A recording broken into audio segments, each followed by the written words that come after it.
Ya, pemaparan sesi kedua terakhir akan disampaikan oleh Pak Dr. Wahyu Purwowasito. Beliau dari Badan Standarisasi Nasional Republik Indonesia.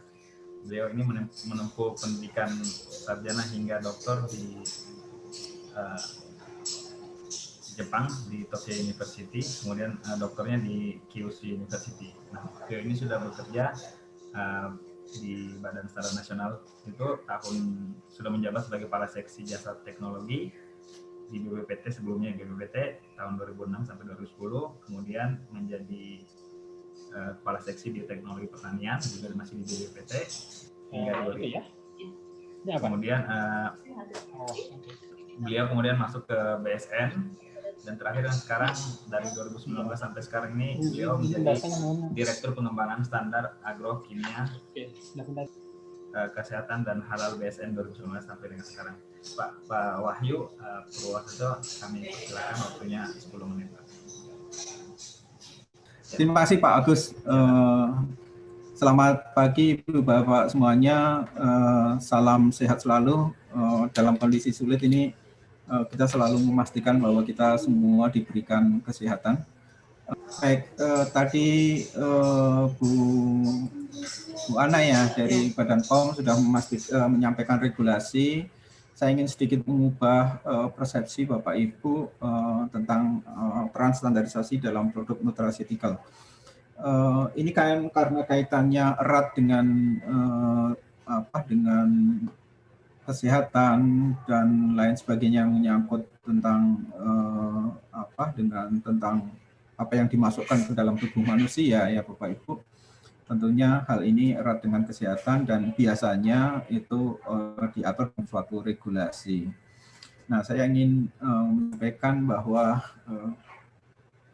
misal kita bicara ada pepatah di bahasa Jawa, an apple a day keeps the doctor away. Nah, semacam ini kan menjadi salah satu filosofi bagaimana kita prevent suatu terhadap tubuh kita, prevent penyakit dan lain sebagainya ke arah situ. Nah, ini yang kemudian menjadi titik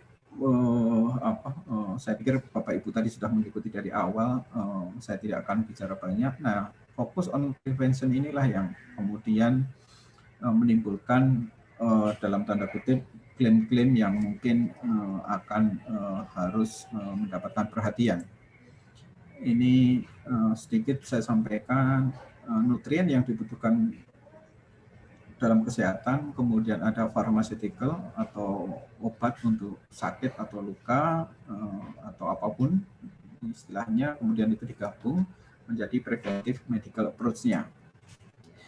Nah, dalam nutraceutical ini bisa digolongkan dalam potensial nutraceutical, ini yang disebut dengan promising approach. Kemudian yang ada sudah established. Established ini dalam artian bahwa yang promising ini kemudian sudah ada sufficient clinical use untuk mendemonstrasikan benefit dia. Ini yang kemudian kalau kita kaitkan dengan standar di dalam Undang-Undang Nomor 20 Tahun 2014, terutama poin yang tengah ini Bapak Ibu meningkatkan pelindungan kepada konsumen. Ini ada kalau kita bicara yang promising tadi, janji-janji atau kemungkinan ada loh efek daya guna dari situ. Ini yang perlu dikaitkan bagaimana diatur dalam standarnya Bapak Ibu. Ini nanti yang kalau sudah ada SNI-nya maka kita sebenarnya akan lebih mudah bagaimana suatu produk itu mempunyai akses ke pasar sehingga masyarakat yang konsumsinya aman, sehat, nyaman dan lain sebagainya. Industri pun juga akan lebih mudah untuk berproduksi. Terutama Bapak Ibu yang sekarang giat dalam penelitian ini bisa lebih berimprovisasi dalam hal ini. Nah, saya ingin sedikit mengelaborasi tentang keistimewaan produk nutraceutical ini Bapak Ibu. Dari sisi keragaman Bapak Ibu, bisa dari kandungan, bisa dari kegunaan dan lain sebagainya, itu yang masuk dalam klaim ya. Kalau kandungan berarti resources-nya macam-macam ya Bapak Ibu, ini perlu identifikasi, kemudian karena ini bukan merupakan bahan yang harus ada, artinya tambahan, maka perlu ada pengendalian di situ. Umumnya kalau di regulasi itu maksimum intake-nya berapa, ini bisa dimasukkan ke arah situ. Itu dari keragaman sisi sisi sumbernya. Kemudian kalau dari klaim itu kita akan bicara nutrient atau nutritional ingredient atau health related benefit. Apa sih yang kandungan apa, kemudian itu yang terkait dengan kesehatan itu apa.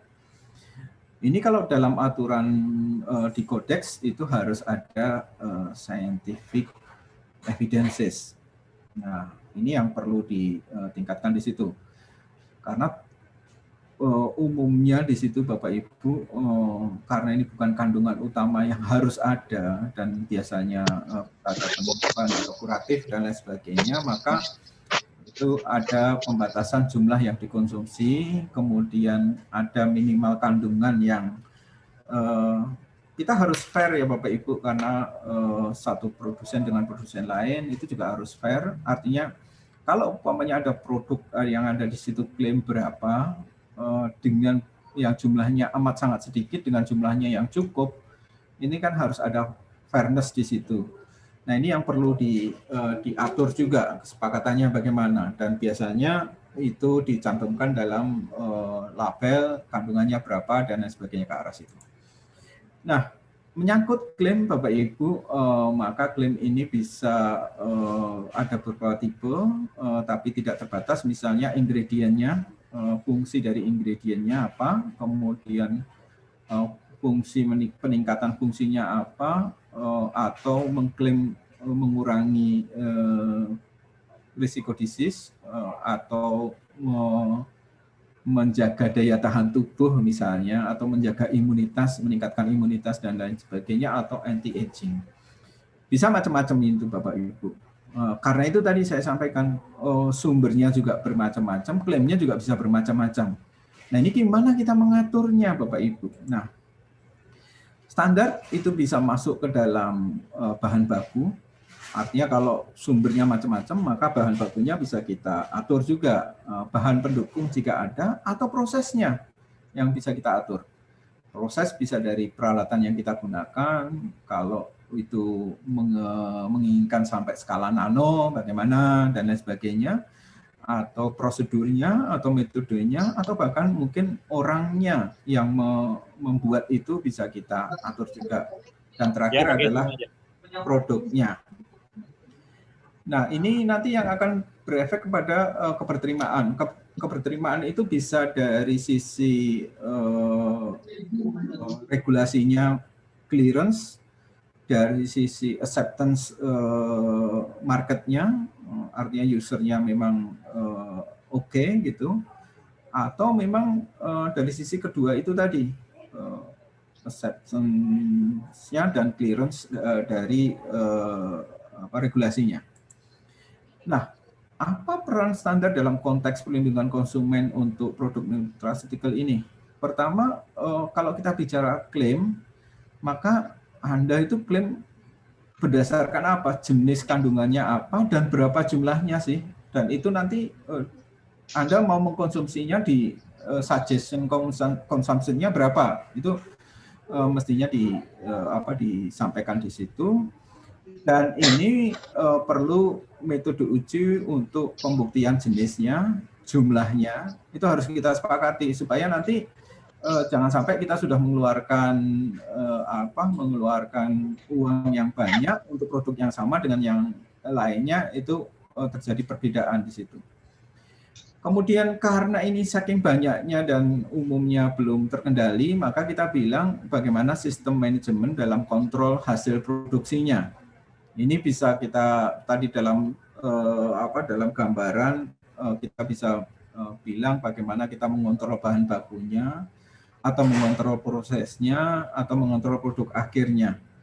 Inilah yang mungkin perlu kita kembangkan bersama Bapak Ibu, supaya produk nutraceutical itu memang tepat sasaran, tepat guna, dan karena ini jangan sampai ada pendompleng lain yang seolah-olah punya nutraceutical ternyata hanya bohongan gitu. Ini yang perlu saya sampaikan, sehingga tantangan ke depan ini dalam pengembangan produk kita bagaimana menghadapi isu dari klaim tersebut. Jangan sampai klaim itu sangat berlebihan tanpa ada scientific based evidence. Kemudian bagaimana kita bicara kualitas produknya, kemudian bagaimana eksistensi produk di pasar itu, siapa yang akan, bagaimana kita bisa mengetahui dengan baik apakah itu sesuai dengan apa yang dia sudah klaim, sesuai dengan kandungan jumlah yang dia klaim kandungannya berapa, dan lain sebagainya. Kemudian pengawasan terhadap produk tersebut dan juga terhadap klaim tersebut.